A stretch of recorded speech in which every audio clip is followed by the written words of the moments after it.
The lights of the hospital gala glimmered like distant stars beyond the glass walls of the lobby, a world I was not invited to. I stood in the hallway, still in my scrubs, the smell of antiseptic clinging to my sleeves, watching my colleagues glide past in shimmering gowns and tailored suits. They smiled politely but avoided my eyes, as if my presence might stain their perfection. Dr. Bennett, my chief, had made it clear, "Residents like you do not belong in elite gatherings." Those words echoed louder than the music inside. My heart tightened, but I smiled anyway. They saw me as invisible, replaceable, a nobody. What they did not know was that the ballroom they were celebrating in tonight belonged to me. Because sometimes justice arrives dressed in silence. Subscribe to Emergency Fables, where every story heals, teaches, and touches your heart. My name is Dr. Emily Carter, and I was 26 when I first walked into St. Augustine Medical Center. It was one of those imposing city hospitals, tall glass, endless corridors, and a kind of sterile beauty that smelled of ambition more than compassion. To some, it was a symbol of prestige. To me, it was a dream come alive, the chance to heal, to serve, and to prove that I belonged in a world that never made belonging easy. I came from a small town in northern Ohio. My father was a history teacher, and my mother ran a modest flower shop. We never had much, but we had each other. Every bouquet my mother arranged carried love. Every lesson my father taught was filled with purpose. I grew up believing that kindness and integrity were the highest forms of success. But the city had other definitions. When I joined St. Augustine as an internal medicine resident, I was the youngest in my cohort. My classmates came from powerful families, legacies of doctors, directors, and donors. Their confidence filled every conversation. Mine came quietly, from the pages of my textbooks, from years of saving scholarships, from sleepless nights in borrowed libraries. The first few months were hard. I was eager but nervous, constantly second-guessing myself, always trying to speak less and observe more. The residence lounge was filled with people who knew each other from med school fraternities or prestigious programs. I was the outsider. Polite smiles, short conversations, and the kind of invisible distance that only insecurity can magnify. But I loved my patients. Every morning before the first rounds, I would walk through the medical ward, adjusting pillows, checking drips, and whispering encouragement to those who had lost hope. Their gratitude gave me strength. I was not the most brilliant doctor in training, but I cared deeply, and I believed that care mattered. Then came Dr. Charles Bennett, our chief of internal medicine. He was a man of stature, tall, silver-haired, with the calm arrogance of someone who had spent years being admired. Patients loved his charm, administrators loved his record, and staff feared his perfectionism. His presence could fill a hallway. He spoke softly but with an authority that made you feel small. During my first orientation meeting, he looked over our group of residents with mild interest. His eyes paused on me for half a second, then moved on. Later that day, when I stayed behind to thank him for his lecture, he smiled politely and said, "Where did you complete your undergraduate studies?" "Ohio State University, sir." "Ah," he replied with a faint nod. "Not an Ivy, but respectable." It was not cruel, it was simply dismissive. That tone became familiar over the months that followed. Dr. Bennett was fair but selective with his mentorship. He favored those who carried the right pedigree, children of surgeons, protégés of renowned specialists, or anyone whose last name echoed through the hospital's donation halls. I was none of those.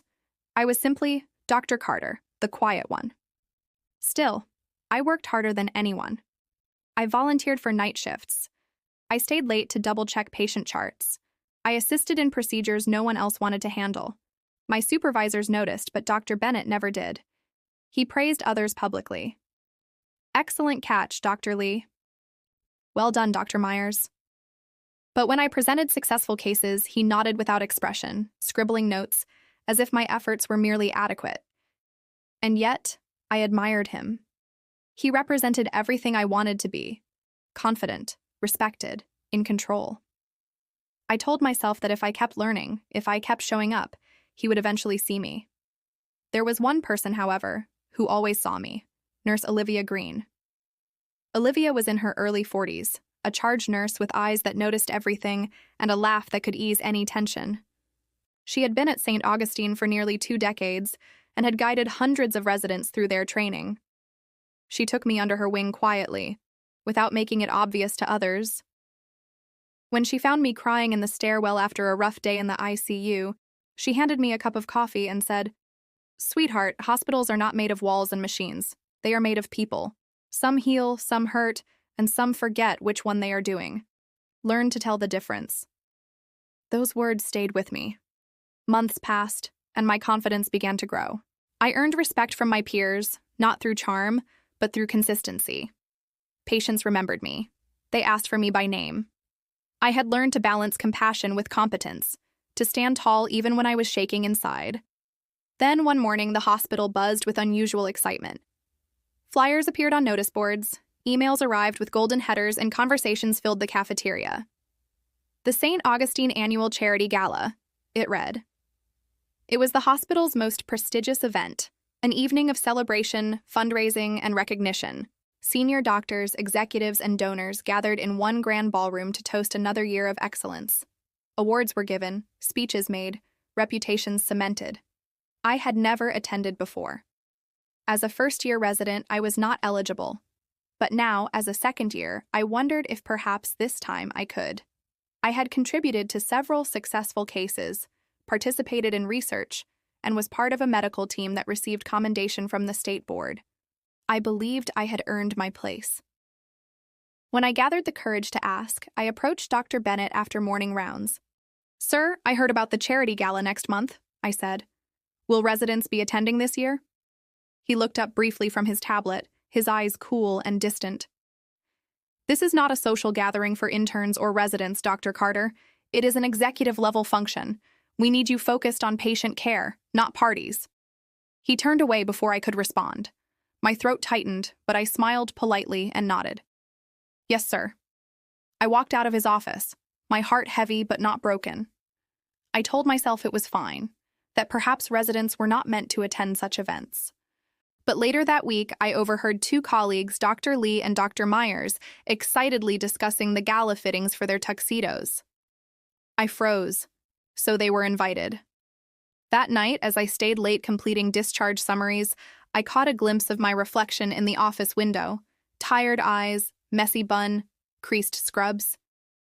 It hurt more than I wanted to admit. It was not about the gala itself.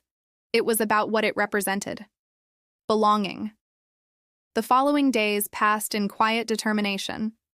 I poured all my energy into my work. If I could not be seen socially, I would at least be recognized professionally. During one particularly long shift, we admitted a critically ill patient, a middle-aged man with severe pneumonia and complications from diabetes. The ICU was overflowing and staff were stretched thin. I took responsibility, coordinating his care, adjusting treatment plans, and staying through the night to monitor his vitals. By morning, his condition had stabilized. When Dr. Bennett reviewed the case later, he nodded slightly and said, "Adequate management, Dr. Carter." Adequate. I smiled and thanked him anyway. But later, when the patient's wife came to thank me, her tearful gratitude washed away the sting of that word. "You saved him," she whispered, holding my hand. Moments like that reminded me why I was here. As the gala approached, the hospital transformed. Posters announced guest speakers, catering teams toured the halls, and the air filled with talk of gowns and speeches. Everywhere I turned, someone was discussing the event. Except with me. One afternoon, I was reviewing charts in the cafeteria when Olivia sat across from me. She gave me a knowing look. "So you are not going to the big night?" she asked softly. I shook my head. "Apparently, residents like me do not belong there." She frowned. "Do not let anyone define where you belong, sweetheart. The world changes faster than pride can handle." Her words warmed me, but the ache remained. I wished I could see the gala just once, not to impress anyone, but to witness that world of elegance and recognition. What no one at St. Augustine knew, not even Olivia, was that I had grown up around ballrooms. My grandmother, Margaret Carter, had been a ballroom dancer in her youth. She had taught classes for decades, saving every dollar until she finally bought a small, struggling event space on the edge of the city. When she passed away, she left it to me. It was old-fashioned, elegant in a quiet way, with marble floors and crystal chandeliers that caught the light like memories. Over the years, I had leased it out for weddings, charity events, and hospital galas, including St. Augustine's. No one there knew that the Carter Ballroom bore my family's name, not on the banners or the invoices, but in the ownership records and the hidden dedication plaque in the back hallway. It was my grandmother's dream. I had kept it alive quietly, reinvesting every cent into renovations and staff wages. It was my private connection to her, my reminder that grace and strength could coexist in silence. So when I heard that St. Augustine's annual gala would once again be held there, I felt something shift inside me. I said nothing. I simply smiled. The day of the gala arrived. The hospital buzzed with excitement. Doctors left early to prepare, laughter echoed in hallways, and the administrative team hurried to finalize details. I finished my shift quietly, assisting in an emergency appendectomy that ran longer than expected. My hands trembled slightly from fatigue as I removed my gloves and washed up. At 8 p.m., I stepped out into the cool night air. From across the street, I could already see the lights of the Carter Ballroom glowing against the skyline, warm, golden, and inviting. Cars lined the entrance, and photographers clicked away as guests arrived in glittering attire. I stood there for a moment, watching. Somewhere inside that building, my colleagues were celebrating. Dr. Bennett was likely shaking hands, giving speeches, and basking in applause. And yet, deep down, I felt calm. Because I knew something no one else did. I was not excluded. I simply chose silence until the right moment to speak. Inside, the music began. The night that would change everything had finally arrived. The morning after the gala, the hospital gleamed with fresh gossip. The corridors buzzed with laughter, the smell of expensive perfume lingered faintly in the air, and my colleagues wore the satisfied glow of those who had been part of something grand.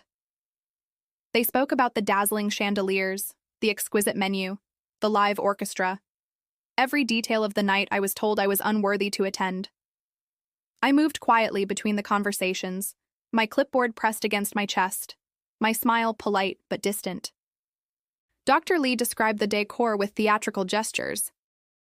The ballroom was unbelievable, he said. Crystal ceilings, floral arches, and that lighting, it looked like a movie set.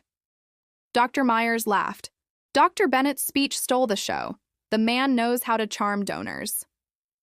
They never noticed me standing a few feet away, charting vitals. Inside, something ached. Not because I had missed the spectacle, but because I had built that spectacle. Every lamp, every marble tile, every gilded mirror inside that ballroom had been polished under my supervision, restored piece by piece from my grandmother's legacy. The gala they celebrated so proudly was hosted under the roof of the woman their chief had dismissed as insignificant. Still, I stayed silent. Silence had become my armor. Later that afternoon, during grand rounds, Dr. Bennett walked briskly into the ward. His posture radiated triumph. He had clearly enjoyed his night. Excellent work, everyone, he announced. The gala was a success. The donors were pleased, and the hospital board is considering expanding the residency program next year. A win for all of us. There was applause. He smiled faintly, acknowledging the adoration. Then his gaze flicked toward me. Dr. Carter, I assume you managed your patients well last night?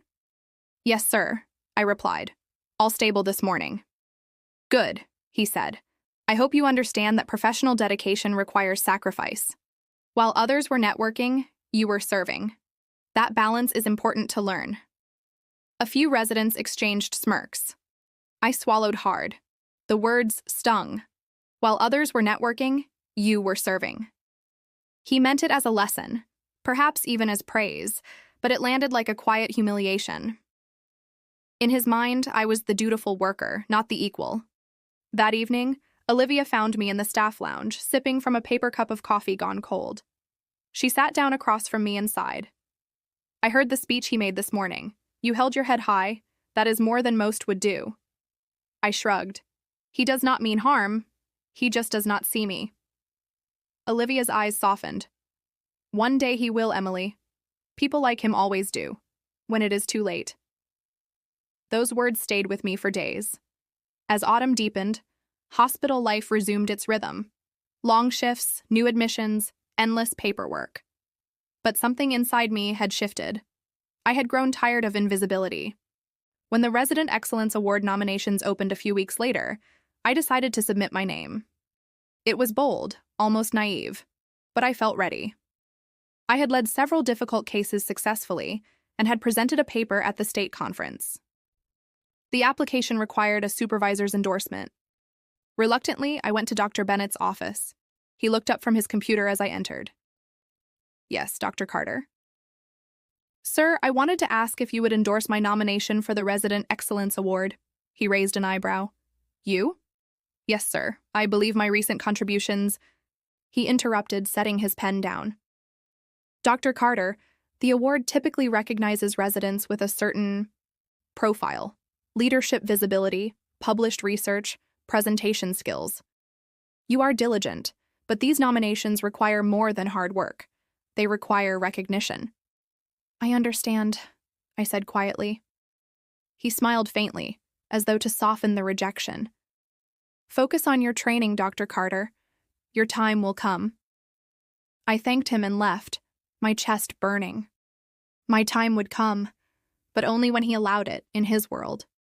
The following week, the nominations were announced on the hospital bulletin board. Dr. Lee and Dr. Myers made the list. My name was not there. No one seemed surprised. That night, as I walked past the quiet lobby, I saw Dr. Bennett laughing with a group of administrators. He looked effortlessly confident, a man who believed he owned every room he entered. For a fleeting second, I wondered how he would react if he knew that he had spent his gala evening inside my ballroom. Fate, I have learned, often arranges its lessons with a patient hand. A few days later, the hospital received an invitation. It was from the City Health Alliance, inviting St. Augustine AS department heads to a special charity conference, an annual collaboration between hospitals to discuss community health initiatives. The twist? The event would take place at the Carter Ballroom. When I saw the memo on the notice board, my heart skipped. Another event. Another night where appearances and hierarchy would rule. But this time, I was not the invisible resident waiting outside. This time, I was part of something deeper. 2 days before the conference, I received an unexpected call. It was from Michael Torres, the ballroom manager I had employed for years to run the venue. "Dr. Carter," he said, "the hospital's event coordinator came by for inspection today. Everything is in order, but the chief doctor requested a few changes in the decor. He was rather demanding." I smiled faintly. "That sounds like him. Do as he says. Let him feel in control." Michael chuckled. "Understood. By the way, should I reveal ownership this time? Your name is still under the corporate title, Carter Properties." I paused for a moment, feeling the old ache of humility fade into quiet purpose. "No, not yet," I said, "not until the right moment." On the day of the conference, the hospital buzzed again with excitement. Dr. Bennett looked sharp in his charcoal suit, rehearsing his keynote speech about leadership and innovation in medicine. Irony, it seemed, had a sense of humor. I was assigned to represent the resident committee, helping with logistics and registration. When I arrived at the ballroom that afternoon, sunlight poured through the tall glass windows, reflecting off the polished marble floors. The chandeliers swayed gently above, scattering light like rain over silk. The scent of fresh lilies filled the air, the same lilies my mother used to arrange in her shop. I walked across the hall quietly, tracing the edges of the room that had once echoed with my grandmother's laughter. It felt strange. Standing there both as guest and host, a doctor and an heiress, humble and powerful at once. The duality felt poetic. By evening, the guests began to arrive, doctors, directors, donors. The air shimmered with perfume and ambition. Dr. Bennett stood near the stage, shaking hands and greeting dignitaries. His confidence was almost theatrical. When he saw me, he looked mildly surprised. "Dr. Carter," he said, "you are assisting the event team?" "Yes, sir," I replied, "just ensuring everything runs smoothly." "Good. Efficiency is one of your strengths." There was no malice in his tone, but it carried the same undertone of hierarchy, as though my purpose was to serve, not to belong. I smiled politely. "I will do my best, sir." The conference began with music. followed by opening remarks from the Health Alliance chairperson. Then Dr. Bennett took the stage. His voice carried easily through the microphone. Smooth, confident, practiced.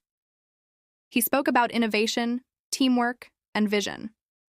As he spoke, the audience watched him with admiration. He was a man who believed his words could build empires. I stood at the edge of the hall near the staff doors, listening. He spoke of leadership that uplifts, of mentorship that inspires, of humility that unites. The irony was almost unbearable. But I did not feel anger. I felt calm, as though a quiet storm was finally nearing its natural end. After the speech, the guests mingled. Waiters moved gracefully between the tables, offering champagne and hors d'oeuvres. Dr. Bennett basked in the glow of compliments. Brilliant talk, Doctor. You always deliver so elegantly. He accepted every word with polished modesty. At one point, he approached the catering manager, frowning slightly. The lighting on the east side seems uneven. Fix it, please. When the manager explained that the fixtures were part of the ballroom's original design, he sighed. Typical oversight. One would think the owners could afford basic modern upgrades. I heard every word. I turned slightly, watching him from across the room. He had no idea that the woman standing a few feet away was the owner he just dismissed. It was almost poetic. Pride speaks loudest before it learns silence. Later that night, as the guests settled into their seats for dinner, the master of ceremonies took the stage. Ladies and gentlemen, he announced, before we conclude tonight's program, we would like to acknowledge the generosity of our venue partner, whose contributions have made this event possible. I knew what was coming. My heart began to race softly beneath the calm surface. The announcer continued, we extend our deepest gratitude to Carter Properties, owners of this magnificent ballroom. There was polite applause. Dr. Bennett nodded approvingly. Lovely venue, he murmured to a donor beside him. Then the announcer added, and as a special note, we are honored to have one of our own among us tonight. A physician of compassion and integrity, whose family legacy built this very hall. Please join me in recognizing Dr. Emily Carter. For a moment, silence filled the air like a held breath. Dozens of heads turned. Dr. Bennett's expression froze, the polite smile on his face stiffening as his eyes searched for me. I stepped forward, my heels clicking softly against the marble floor, the chandeliers reflecting gold light across my face. The applause rose, scattered at first, then full. I smiled gently, not triumphantly, and said, this ballroom was built by my grandmother, Margaret Carter, who believed that grace is not about status, but about kindness. I am honored that it continues to serve gatherings that celebrate healing and humanity. The audience clapped again, some whispering in surprise. Dr. Bennett stood motionless for a moment before forcing a smile. Impressive, he said, almost under his breath. I looked at him calmly. Thank you, sir. I am glad you approve of the lighting now. His eyes flickered, embarrassment, disbelief, and finally something quieter. Respect, perhaps. The rest of the evening passed like a dream. Guests congratulated me, some in awe, some in apology. But I remained humble. I did not gloat. I did not correct anyone. Because power, I had learned, needs no noise. The man who had excluded me from the gala had celebrated his own pride beneath my roof, twice. The irony was not mine to announce. It was his to realize. As the event concluded, I stepped outside into the cool night air once more. The same streetlights flickered above me, but this time the city felt different. Not because it had changed, but because I had. I no longer sought validation from those who refused to see me. I had seen myself, and that was enough. The night after the conference felt impossibly still. The city outside my apartment window pulsed with its usual rhythm, distant traffic, scattered laughter, the occasional siren, but inside, silence reigned. I sat on my couch, staring at the bouquet of white lilies that one of the event coordinators had sent as a thank you gift. Their fragrance filled the room, a scent that always reminded me of my mother and the quiet dignity she carried through every hardship. The scene from earlier that evening replayed endlessly in my mind. The applause, the stunned faces, and Dr. Bennett's expression when he realized who truly owned the ballroom. There was no satisfaction in humiliating him, only a strange, calm ache. It was as if the universe had orchestrated the moment, not to prove my superiority, but to show me my strength. I did not plan revenge. I only ever wanted respect. But poetic justice has its own rhythm. It finds balance where human pride has tilted too far. The next morning, the hospital felt unusually quiet. Conversation stopped when I entered the cafeteria. People who once looked through me now greeted me with hesitant smiles. It was not arrogance I felt. It was awareness. The uncomfortable shift that happens when perception changes overnight. Olivia found me by the coffee machine. She grinned, setting down her mug. "So, the whole hospital is talking," she said. "You truly know how to keep a secret, Emily Carter." I smiled softly. I never wanted it to be a secret. It just never needed to be spoken. She nodded, her eyes warm. And that is exactly why it mattered. You let your work speak first. That is power. Before our conversation could continue, I saw Dr. Bennett walk into the lounge. His presence still carried authority, but his steps were slower than usual. He looked around, his eyes briefly meeting mine before he approached. "Dr. Carter," he said quietly, "a word, please." The entire room seemed to pause. I followed him out into the hallway. We stopped near the window overlooking the courtyard. Sunlight filtered through the glass, painting his face with soft gold. For the first time, he looked uncertain. "I owe you an apology," he said after a long silence. "Last night was enlightening." I waited, saying nothing. "I had no idea," he continued. "You could have used that information long ago. You could have demanded recognition, influence." "That was never the point," I said gently. "I came here to learn, not to impress. My grandmother taught me that titles do not define worth." He exhaled slowly. "Your grandmother must have been a remarkable woman." "She was," I replied. "She built something beautiful from nothing. She always believed that true grace is quiet." Dr. Bennett nodded, looking down briefly, as though searching for words he rarely used. "I misjudged you. I saw only your position, not your potential. That is my failing, not yours." His tone carried something deeper than embarrassment, humility. It sounded foreign in his voice, but sincere. I felt a strange softness then, an empathy I did not expect. Arrogance, after all, often grows from insecurity. Perhaps his pride was simply armor, just as my silence had been mine. "Thank you, sir," I said finally. "I appreciate your honesty." He gave a faint smile. "I suspect you will not be a resident for long. The board has noticed your work. Expect a call soon." When he walked away, I remained by the window for a while, letting the moment settle. Outside, the courtyard trees swayed gently in the breeze, a rhythm of calm after months of inner turbulence. Still, the story was not finished. 2 weeks later, St. Augustine Medical Center hosted its quarterly medical symposium, an event where doctors and residents presented research, discussed case studies, and shared innovations. For the first time, I was selected to present. My topic was simple but meaningful: the human element in critical care, how compassion changes outcomes. It was inspired by my patients, by every night spent holding a trembling hand or whispering comfort into fear. The auditorium was full. Dr. Bennett sat in the front row beside hospital administrators. I could feel his gaze on me, but it no longer intimidated me. As I began to speak, my voice carried not just data, but truth. I spoke about the invisible weight doctors carry, the exhaustion, the unspoken grief, the quiet hope that keeps us human. I spoke of how compassion is not weakness, but medicine itself. I spoke of how leadership is not about control, but about respect. The audience was silent, fully absorbed. When I finished, the applause was thunderous. As I stepped off the stage, I caught Dr. Bennett's eyes again. He nodded slowly, not as a superior acknowledging a subordinate, but as one professional honoring another. That silent gesture was worth more than any award. Later, during the closing session, the director of St. Augustine took the podium. He spoke about growth, excellence, and the importance of nurturing young talent.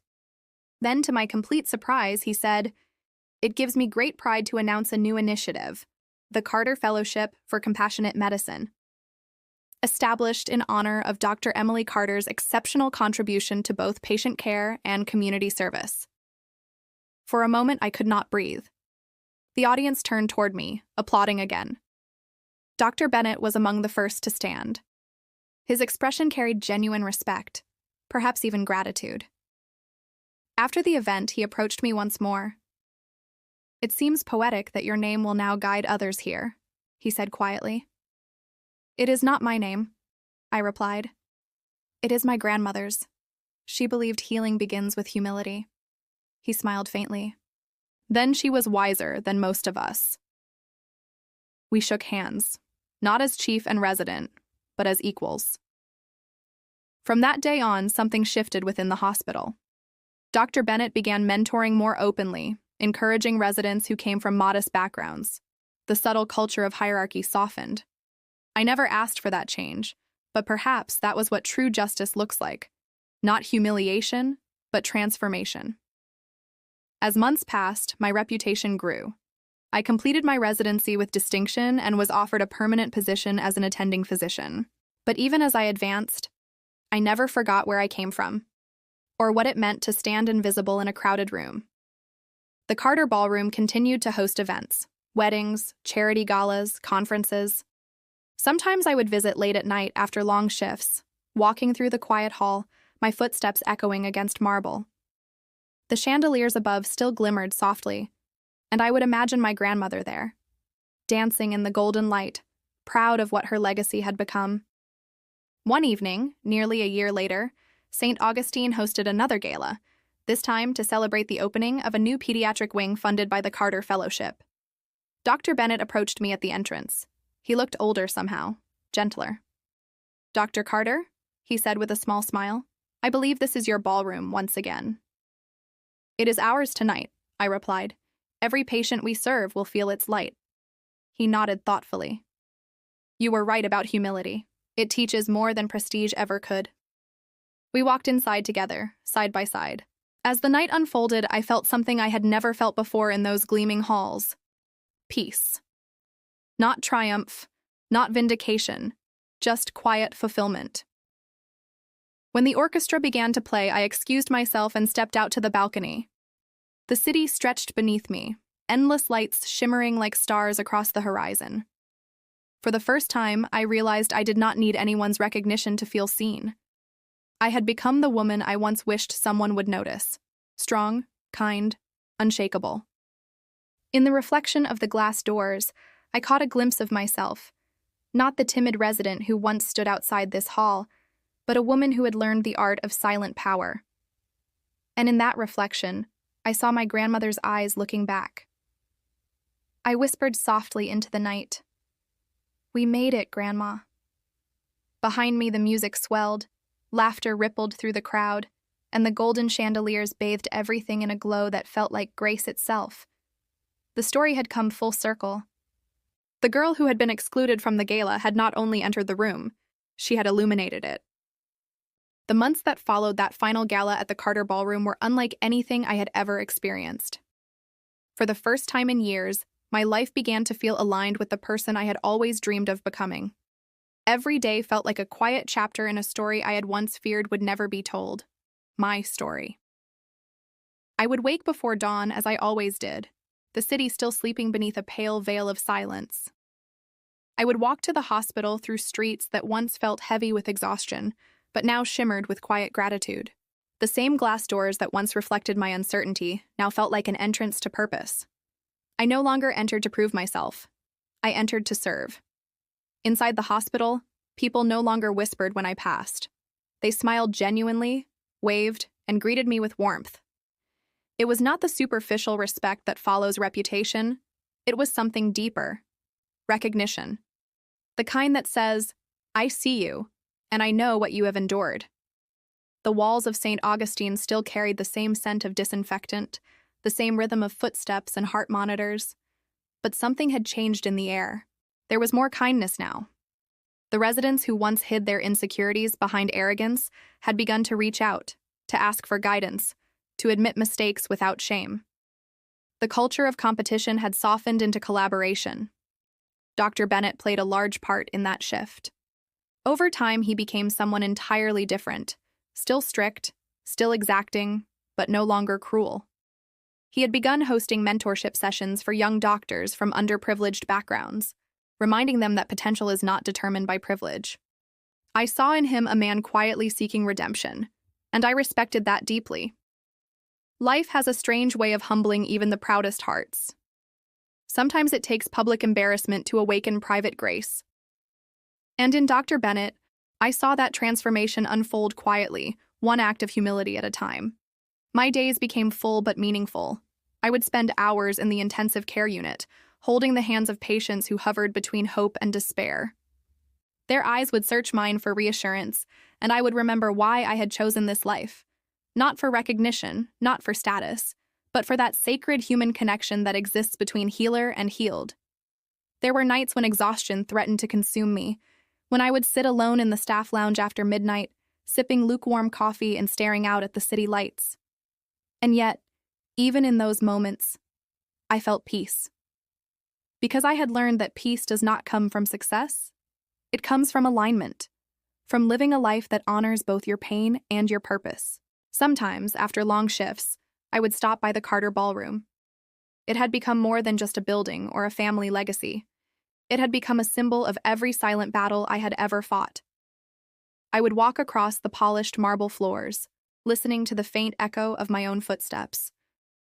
The chandeliers would hang above me like constellations, a reminder that beauty can rise from struggle if one refuses to surrender. I would often bring my journal and sit near the grand piano that my grandmother had loved. I would write about the patients who touched my soul, the lessons each of them had unknowingly taught me, and the ways in which life constantly invites us to choose grace over bitterness. On quiet evenings, when the moonlight streamed through the ballroom windows, I could almost feel her presence, my grandmother, watching from somewhere beyond, proud, patient, and serene. Her legacy was not in the marble or the gold or the grandeur. It was in the way she lived, with quiet dignity, with kindness that never needed to announce itself, and with resilience that turned every wound into wisdom. I had inherited her ballroom, yes, but more importantly, I had inherited her strength. And that realization changed everything.